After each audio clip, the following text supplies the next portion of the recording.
बाबा बंदा सिंह बहादुर का जन्म 27 अक्टूबर 1670 को हुआ था राजौरी में, जो अब जम्मू और कश्मीर में है। उनका असली नाम था लक्ष्मण दास और वो एक हिंदू परिवार से थे जिनके पिताजी रामदास एक किसान थे। बचपन से ही लक्ष्मण दास को शिकार का शौक था। वो घुड़सवारी, तीरंदाजी और तलवारबाजी में माहिर थे। लेकिन एक दिन जब वो 15 साल के थे, एक शिकार के दौरान उन्होंने एक हिरनी को मारा। हिरनी के मरने और उसके पेट में 2 अजन्मे बच्चों की मौत ने उनके दिल को झकझोर दिया। ये घटना उनकी जिंदगी का पहला टर्निंग पॉइंट थी। उन्होंने सांसारिक जीवन छोड़ दिया और एक बैरागी बन गए, जिसका नाम रखा मधोदास। 1708 में नांदेड़ के एक आश्रम में मधोदास की मुलाकात हुई सिख के 10वें गुरु गुरु गोबिंद सिंह जी से। उस समय मधोदास एक बैरागी साधु थे जो अपने आप में डूबे तपस्या और आध्यात्मिक जीवन जी रहे थे। गुरुजी अपने शिष्यों के साथ उनके आश्रम में आए।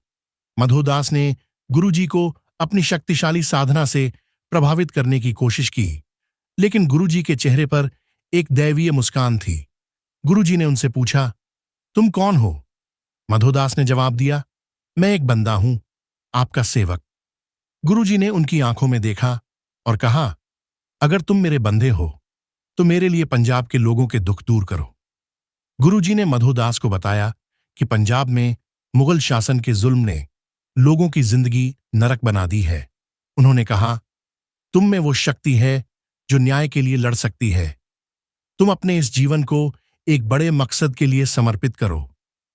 गुरुजी के शब्दों में एक ऐसी शक्ति थी कि मधोदास का दिल पिघल गया। उन्होंने गुरुजी के चरण छुए और कहा, मैं आपका हुक्म मानूंगा। गुरुजी ने उन्हें सिख धर्म में दीक्षित किया। उनका नाम रखा गुरबख्श सिंह और उन्हें अपना हुक्मनामा दिया, जिसमें लिखा था कि वो पंजाब जाकर मुगल जुल्म के खिलाफ लड़ाई करें और खालसा के सिद्धांतों को आगे बढ़ाएं। इस मुलाकात ने मधोदास को बाबा बंदा सिंह बहादुर में बदल दिया। एक बैरागी से एक वीर योद्धा में। गुरुजी ने उन्हें पंजाब भेजा, जहां उन्होंने सिख सेना को एकजुट किया और मुगल शासन के खिलाफ लड़ाई का आगाज किया। जब बाबा बंदा सिंह पंजाब पहुंचे, उन्होंने पहले अमृतसर और दूसरे सिख धर्मों के केंद्रों का दौरा किया, जहां उन्होंने गुरुजी के शिष्यों जैसे भाई फतेह सिंह, भाई करम सिंह और भाई विनोद सिंह जैसे प्रमुख सिख नेताओं से मुलाकात की। उन्होंने गांव-गांव जाकर किसानों, मजदूरों और दबाए हुए लोगों से बात की, उन्हें मुगल शासन के अत्याचार के खिलाफ एकजुट होने का संदेश दिया। बाबा बंदा सिंह ने अपनी वीरता और रणनीति से लोगों का विश्वास जीता और उन्होंने गुरुजी के हुक्मनामे को दिखाकर लोगों में जोश भरा, कहते हुए कि ये लड़ाई सिर्फ आजादी के लिए नहीं, बल्कि न्याय और धर्म के लिए है। उन्होंने किसानों को अपने साथ जोड़ा, उन्हें तलवार और बंदूकें चलाना सिखाया और छोटे-छोटे दस्तों में सेना तैयार की। उन्होंने गुरुजी की शिक्षा को आगे बढ़ाया, जैसे सभी के लिए बराबरी, धर्म की आजादी और जुल्म के खिलाफ लड़ना। उन्होंने अमृत संचार के द्वारा नए सिखों को खालसा पंथ में शामिल किया और गुरुजी के सिद्धांतों जैसे सेवा, सिमरन और शस्त्र विद्या का प्रचार किया। सिख समुदाय ने उन्हें अपने दिल से अपनाया, क्योंकि उन्होंने गुरुजी के हुक्म का पालन किया और लोगों के दुख में साथ दिया। लेकिन कुछ सिख नेताओं जैसे बाबा विनोद सिंह ने उनके कठोर फैसलों और तीव्र रणनीति पर सवाल उठाए, कहते हुए कि उनकी लड़ाई कभी-कभी बदले की भावना से प्रभावित लगती थी, जो गुरुजी के सिद्धांतों से अलग थी। फिर भी बाबा बंदा सिंह ने अपनी सेना के साथ मुगल शासन को चुनौती दी। उन्होंने सिरहिंद के गवर्नर वजीर खान को हराया, जो पंजाब में अत्याचार का प्रतीक था। 1710 में उन्होंने सिरहिंद पर कब्जा किया और खालसा राज स्थापित किया।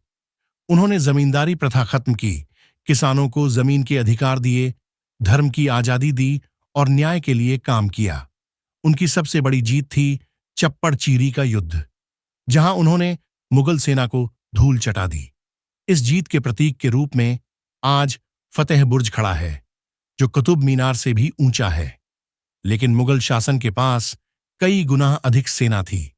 1715 में फर्रुखसियार के शासन में बाबा बंदा सिंह को लोहगढ़ के किले में घेर लिया गया। बहुत साहस के बावजूद वो पकड़े गए। 1716 में दिल्ली में उन्हें और उनके साथियों को भयानक यातनाएं दी गईं। उनके बेटे को भी उनके सामने शहीद किया गया, लेकिन बाबा बंदा सिंह ने अपना धर्म नहीं छोड़ा। उन्होंने अपनी आखिरी सांस तक हिम्मत और न्याय के लिए लड़ाई की। बाबा बंदा सिंह बहादुर की कुर्बानी आज भी हमें प्रेरित करती है। उन्होंने दिखाया कि न्याय और धर्म के लिए लड़ना कोई छोटी बात नहीं। उनकी वजह से सिख राज की नींव रखी गई, जो बाद में महाराजा रणजीत सिंह के साम्राज्य में बदला। आज भी चप्पड़चीरी में फतेह बुर्ज और उनकी यादगारें हमें उनकी वीरता की याद दिलाते हैं। तो दोस्तों, ये थी बाबा बंदा सिंह बहादुर की कहानी, एक बैरागी से लेकर एक वीर योद्धा तक का सफर। अगर आपको ये वीडियो पसंद आया तो लाइक करो,